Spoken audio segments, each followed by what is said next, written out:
Pada 27 Desember tahun 1831, Charles Darwin muda melakukan perjalanan bersama kapal HMS Beagle sebagai naturalis kapal. Pelayaran itu dimulai dari Inggris dan sebagian besar dihabiskan dengan berlayar mengelilingi Amerika Selatan. Di saat itulah, Charles Darwin muda mengumpulkan dan mengamati berbagai spesimen sebanyak mungkin untuk dipelajari. Berbagai catatan dan pengamatan yang ia lakukan saat perjalanan tersebut adalah yang mengawali pemikiran Darwin tentang salah satu teori penting dalam dunia sains, yaitu evolusi dari seleksi alam. Saat teori ini digagas oleh Darwin, teori seleksi alam telah menarik perhatian berbagai naturalis di zamannya. Dan sampai sekarang, teori tersebut telah diterima secara luas dan terus dipelajari. Tapi, kenapa teori yang digagas Charles Darwin ini menjadi begitu penting dalam sains? Dan sebenarnya apa yang dimaksud oleh teori Darwin?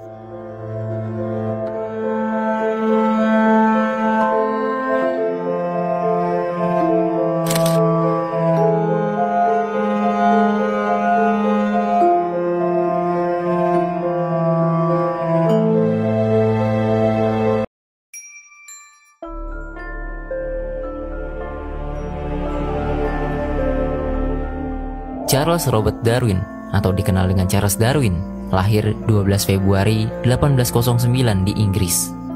Saat muda, ia menempuh pendidikan kedokteran, namun minatnya terhadap alam membuat Darwin mengesampingkan pendidikan kedokterannya.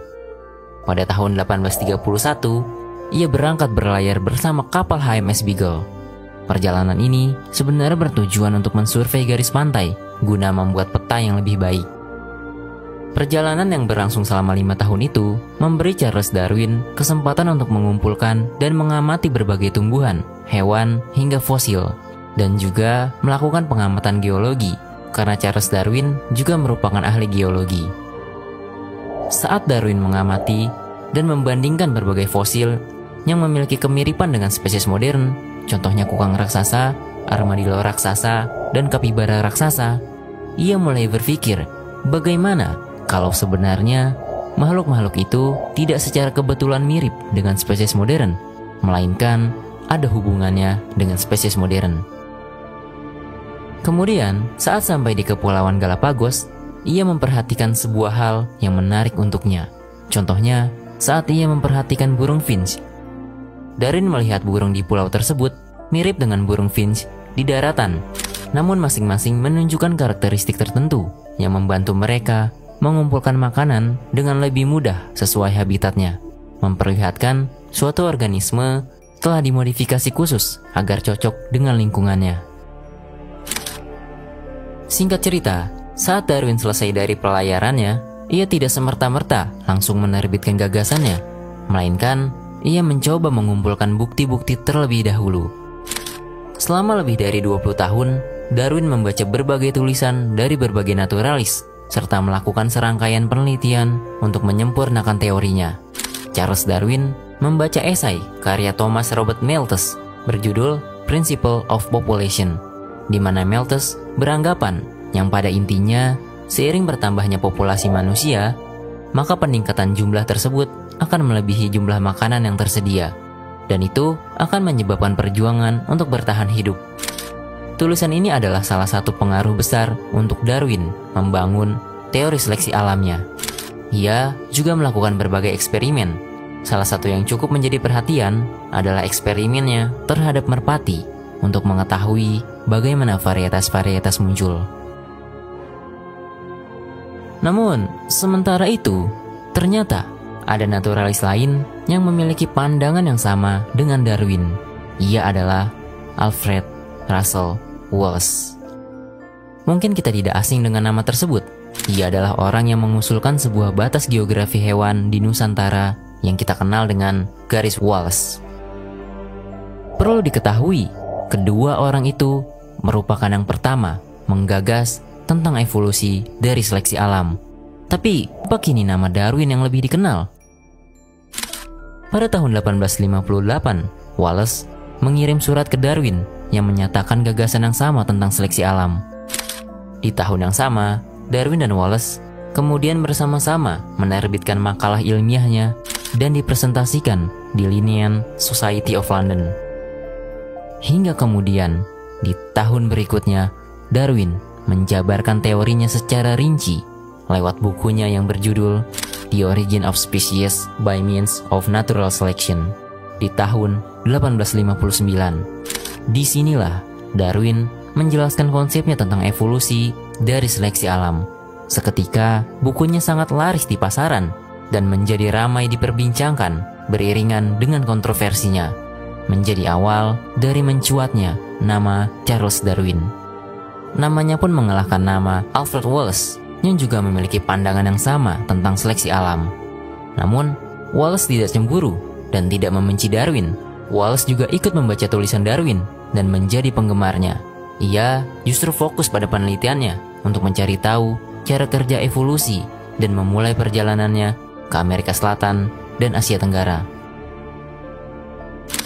Tetapi pada edisi pertama buku The Origin of Species karya Charles Darwin, sebenarnya ia sama sekali tidak menjelaskan tentang asal-usul manusia. Lalu, kenapa kini nama Darwin menjadi lekat dengan evolusi manusia? Dan bagaimana sebenarnya yang dimaksud dengan seleksi alam?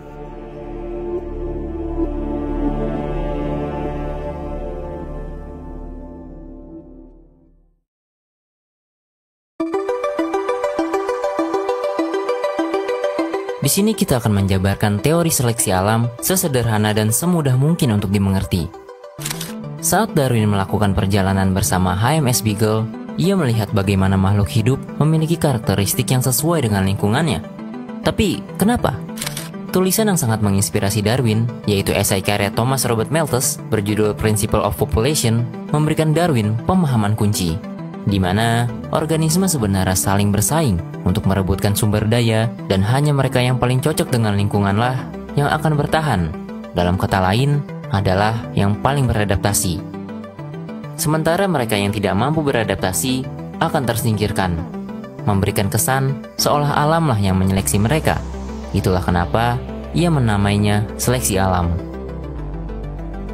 Darwin melakukan serangkaian eksperimen untuk menghasilkan varietas seperti yang dilakukan para petani dan peternak, di mana varietas yang menguntungkan bagi petani dan peternak akan dipertahankan dan yang sebaliknya tidak akan dipedulikan. Darwin berteori bahwa alam juga menghasilkan varietasnya sendiri, di mana organisme yang memiliki sifat yang mendukungnya hidup sesuai lingkungan akan memiliki kesempatan bertahan hidup dan bereproduksi dengan lebih baik, sehingga akhirnya tentu organisme yang memiliki sifat menguntungkan tersebut akan menjadi sering diturunkan, dan yang tidak memiliki dapat mengalami kepunahan. Bila mekanisme ini terjadi pada suatu spesies, maka ini disebut sebagai microevolution, dan dalam skala yang lebih luas disebut macroevolution. Inilah bagaimana perubahan-perubahan berakumulasi dalam jangka waktu lama hingga menghasilkan bentuk tubuh yang benar-benar baru. Beginilah cara kerja evolusi dari seleksi alam. Di saat penerbitannya, teori Darwin tidaklah sempurna. Meskipun bukti-bukti sudah coba dilengkapi oleh Darwin, tetapi teka-teki pun tetap masih ada. Bahkan ia memasukkan kesulitan-kesulitan dalam teori ini di bukunya sendiri, seperti kurangnya catatan fosil dan bagaimana varietas muncul.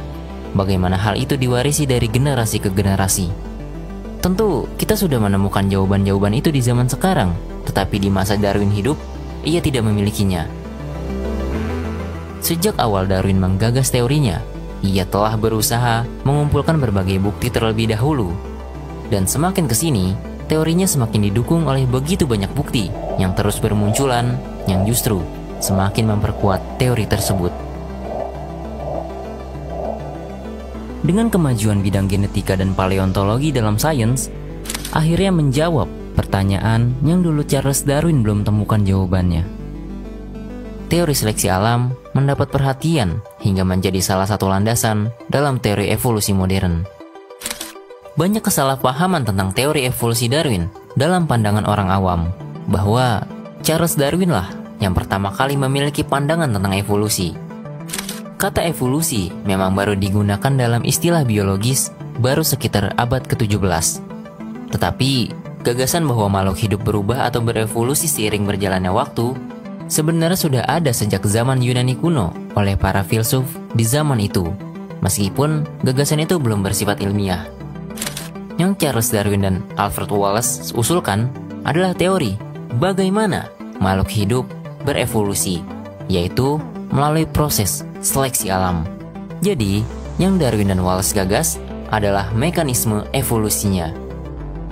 Sementara itu, teori evolusi modern yang saat ini dipelajari tidak secara plek-ketiplek mengkopi teori Darwin, melainkan nikmati komisi rendah mulai $1, spread mulai dari 0,0 pip, deposit serta adalah sebuah gabungan dari teori seleksi alam Charles Darwin dan genetika dari Gregor Mendel yang terus berkembang hingga sekarang dan merupakan kolaborasi dari hasil penelitian berbagai ahli biologi evolusi selama bertahun-tahun di berbagai generasi, membentuk sebuah sintesis yang dikenal dengan sintesis modern atau evolusi sintesis modern. Dan sintesis ini pun masih terus dikembangkan hingga sekarang, di mana bidang biologi evolusi yang dipelajari di era sekarang memiliki 4 mekanisme, yaitu seleksi alam, mutasi, penyimpangan genetik, dan aliran gen. Jadi, teori Darwin yaitu seleksi alam hanya salah satu dari mekanisme evolusi. Semoga sekarang tidak ada kesalahpahaman lagi. Dari tadi kita hanya berbicara tentang seleksi alam, varietas, dan sebagainya. Lalu di mana letak penjelasan tentang evolusi manusia yang menjelaskan asal-usul manusia? Bukankah Darwin sangat lekat dengan hal tersebut? Pada tahun 1871, 11 tahun setelah penerbitan buku The Origin of Species edisi pertama, Darwin menerbitkan sebuah buku berjudul The Descent of Man and Selection in Relation to Sex. Di sanalah Darwin menjelaskan tentang evolusi manusia. Di buku ini, ia juga merinci sebuah teori yang ia sebut seleksi seksual. Buku yang juga menuai kontroversial bahkan hingga hari ini. Adakah teori yang membantah seleksi alam? Dan apakah ada teori evolusi lain selain teori seleksi alam?